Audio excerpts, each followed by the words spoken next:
ناظرین، یہ 6 ستمبر 1965 کی صبح کاذب کا وقت تھا جب انڈیا کی ناپاک فوج نے رات کے اندھیرے میں پاکستان پر بزدلانہ وار کیا۔ وہ تو لاہور کے احاطے میں ناشتہ کرنے کے خواہشمند تھے، لیکن ہمارے شیر دل نوجوانوں نے انہیں BRB نہر کے پار ہی روک لیا۔ ان کے آگے سیسا پلئی دیوار بن کر مقابلہ کیا۔ اس جنگ میں فتح کا سہرا لاہوریوں کے سر بھی جاتا ہے۔ محب وطن اپنی جان ہتھیلی پر رکھ کر دشمن کو ناخن چننے چبانے سرحدوں پر پہنچ چکے تھے۔ میں بہنیں کھانا بنا کر جان باز فوجیوں اور جوانوں کے پاس پہنچا رہی تھی۔ بہت سی دختران پاکستان ہسپتالوں میں زخمیوں کے لیے نرسنگ کا فریضہ سر انجام دے رہی تھی۔ ستمبر 1965 کی جنگ کے پیچھے بھارت کی وہ جارحانہ کروائیاں تھیں جو وہ پچھلے کئی ماہ سے کر رہا تھا۔ مسلمان ریاستوں سے چھیڑ چھاڑ اس کی دیرینہ روایت ہے۔ اس روایت نے ہی تو سلطان محمود غزنوی کو ہندوستان پر 17 حملے کرنے پر مجبور کیا تھا۔ ہمیشہ یہ ناپاک دشمن پہل کرتا ہے اور پھر منہ کی کھاتا ہے۔ جنگ شروع ہو چکی تھی، ایسے میں صدر پاکستان محمد ایوب خان کے خطاب نے مسلمانوں کے جوش جذبے کو مزید ابھارا۔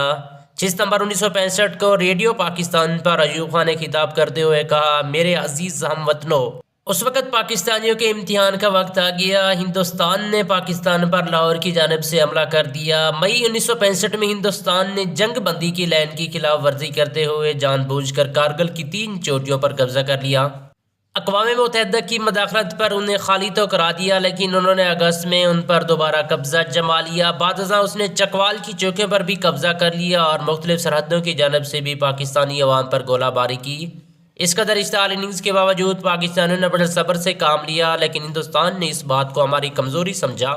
جارحیت کا اصل مقصد پاکستان پر حملہ کرنا ہے۔ پچھلے 18 سال سے وہ پاکستان کے خلاف جنگی تیاریاں کرتے رہے۔ ہم شروع سے ہی اس بات کو جانتے تھے کہ یہ جنگی تیاریاں ہمارے لیے ہیں۔ وقت نے اسے سچ کر کے دکھایا۔ انہوں نے لاہور کے دلیر اور بہادر لوگوں کو سب سے پہلے للکارا۔ تاریخ میں لاہور کے دلیروں کا نام ہمیشہ زندہ رہے گا۔ اس وقت تک چین سے نہیں بیٹھیں گے جب تک دشمن کی توپیں ہمیشہ کے لیے خاموش نہ ہو جائیں۔ 29 اگست 1965 کی بات ہے، جب میجر عزیز بھٹی اپنے اہل و عیال کے ساتھ چھٹیاں گزار رہے تھے تو انہیں یونٹ واپس بلا لیا گیا۔ جنگی حالات سر پر منڈلا رہے تھے، وہ یونٹ آنے کی تیاری کرنے لگے۔ جب کھانے کی میز پر ان کی بیوی نے افسردہ لہجے میں پوچھا کہ جنگ ختم ہو گئی تو واپس آ جائیں گے؟ جواب میں عزیز بھٹی نے مسکرا کر جواب دیا، پریشان کیوں ہوتی ہو؟ تمہیں معلوم تو ہے ایک فوجی کی زندگی میں اتار چڑھاؤ آتے رہتے ہیں۔ ان کا چھوٹا بیٹا ذوالفقار معصومیت سے بولا، ابا جان کیا جنگ ہونے لگی ہے؟ عزیز بھٹی نے جواب دیا، ہاں، شاید حالات کچھ زیادہ اچھے نہیں رہے۔ تو وہ معصومیت سے مکھا ہوا میں لہراتے ہوئے بولے، پھر کبھی دشمن کو پیٹھ نہ دکھانا۔ میجر نے اس کا ماتھا چوما اور اس سے کہا کہ پھر یہ بھی وعدہ کرو کہ میں شہید ہو جاؤں تو میری لاش پر رونا نہیں۔ پھر اپنی بیوی اور بیٹے سے کیا گیا وعدہ وفا کرنے میدان جنگ میں پہنچ گئے۔ میجر عزیز بھٹی کو لاہور سیکٹر میں برقی کی جانب سے ایک کمپنی کی کمان سونپی گئی، جہاں انہوں نے اپنے جان بازوں کے ساتھ مسلسل 6 دن اور 6 راتیں دشمن کا مقابلہ کرتے گزاری۔ نئی وردی نہ ملنے پر ایک افسر نے اپنی وردی پہننے کو کہا تو میجر عزیز نے جواب دیا، نہیں، وردی اور کفن اپنا ہی اچھا لگتا ہے۔ ناظرین، 9ویں اور 10ویں کی درمیانی شب کو دشمن نے اس سیکٹر پر بھرپور حملے کے لیے اپنی پوری بٹالین جھونک دی، لیکن میجر عزیز بھٹی اور اس کے جوانوں نے ان کے سامنے اپنی جسموں کی فصیل کھڑی کر دی اور دیوانہ وار ان کا مقابلہ کیا۔